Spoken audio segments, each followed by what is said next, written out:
Well, we have a political analyst, Daniel Akinlami, in the studio to discuss this. Good morning to you and thank you for joining us. Good morning. Thank you for having me.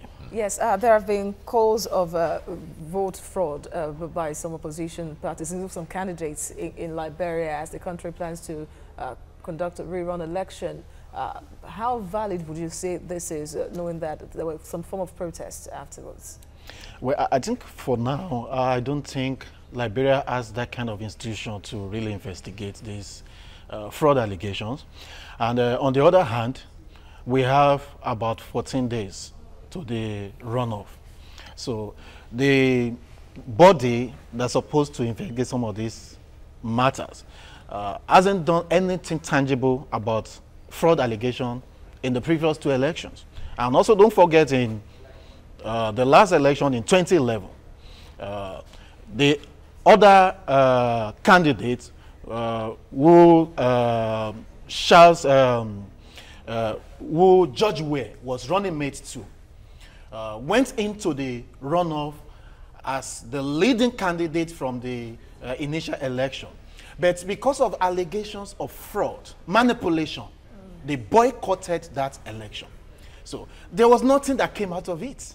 So President Ellen Johnson Sirleaf went ahead to win that election unopposed.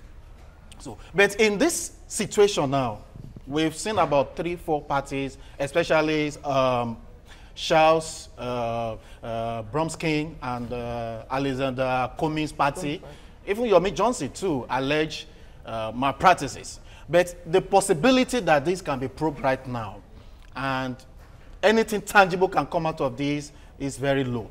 So, but I think where we are, we should be looking forward to this election taking place, and perhaps it's going to be very difficult right now to predict where the pendulum will swing. But I think some of the actions and steps to be taken by both Judge Ware and the other guy, Fipi Boakai, in the next few days will determine exactly what to see on the November 7th. All right. Now, the election this year is quite historic, because this is one of the times they'll be transiting from one administration to another in a very peaceful atmosphere. Now, what do you think are behind people's voting pattern? What is making people vote this way or vote the other way?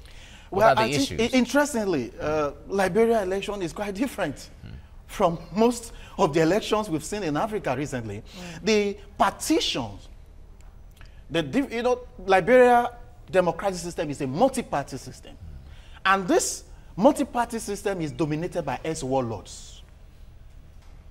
You can see the Charles Taylor's influence is still relevant, despite that he's in incarceration. And you can see Yomi Johnson as well is still very influential, especially his own county as the largest vote that can turn out in the presidential election. Even in this October 10 first round of election, his county alone usually produce as much as about 250,000 votes. He got half of that because that was his strongest base. So these ex-warlords are quite influential in the system.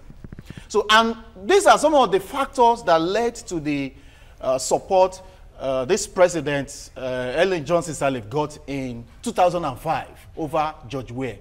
The factor that she alone can bring stability at that time.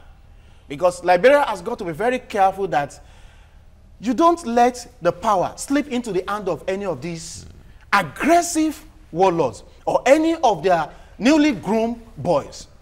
Because the tendency is there that there could be abuse of power or something could happen and Liberia could trip into another crisis again. So, but I think as it is now, the system is growing above them. Why do I say so?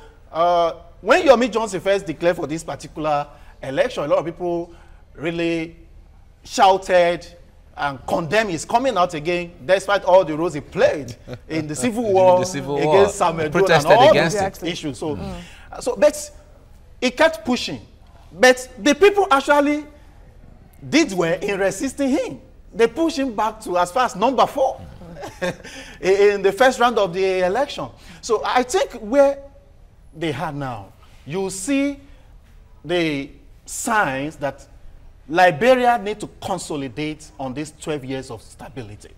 So, and the choice now is between George Weah and Fipi Boakai. So the people need to really look at the options before them. They shouldn't get carried away by sentiment and by names. The promises and the names. So they need to really think properly on the consolidation of this peace. And that means that the election has to be seen to be free, not just free and fair, but has to be seen to be free and fair. So looking at the aggrieved players now, talking about fraud, and then planning the rerun election, many have said that there is need for NEC officials that will conduct the rerun election to be validated by civil society organizations in the country, for them to be very qualified, and they know that they could be above board during the election process. Do you think that would help, now that there are growing voices of people saying that the last election that was conducted in October was fraudulent? Well, I think if we look at it from every angle, most of the observers and the international agents that were involved in monitoring the election gave a pass mark to the first round, that it met the minimum requirements for the election standard according to the Constitution of Liberia. But notwithstanding election in Africa, there must be grievances. That was how it was in Kenya before the court now. Yes, so there must be grievances. But in Liberia situation, we've not actually seen the grievances in the past 12 years,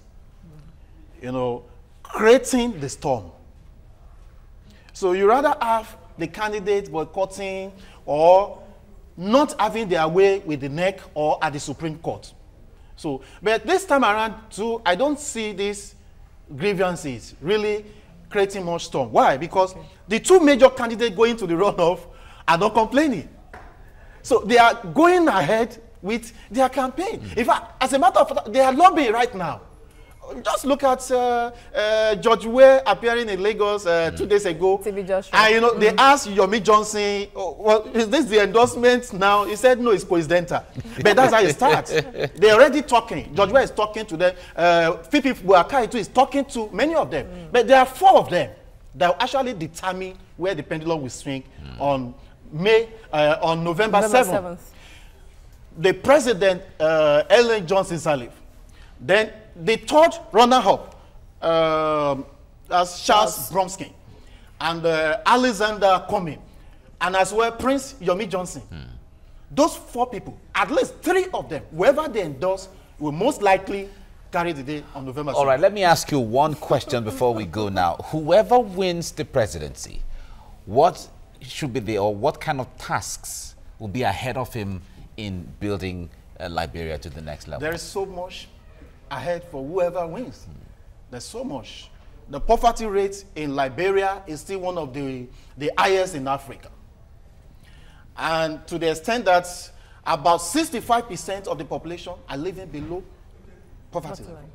So the winner of that election has to put in so much effort to revive the economy of Liberia. The outgoing president has really done enough to stabilize the country, and somewhere along the line she has to face the crisis of Ebola and some other epidemic as well. So, but as it is right now, Liberia needs a president that will bring prosperity, consolidate on the peace, and be able to revive the economy. And right now, their basic resources are dwindled. Their natural resources that they usually export, to the backbone of the economy has dwindled. So they need to look inward and revive the economy and provide prosperity for the people. All right, Daniel Akinlami, we have to put it there, leave it there right now, but thank you very much for coming on the program. Thank you. Thank you so much.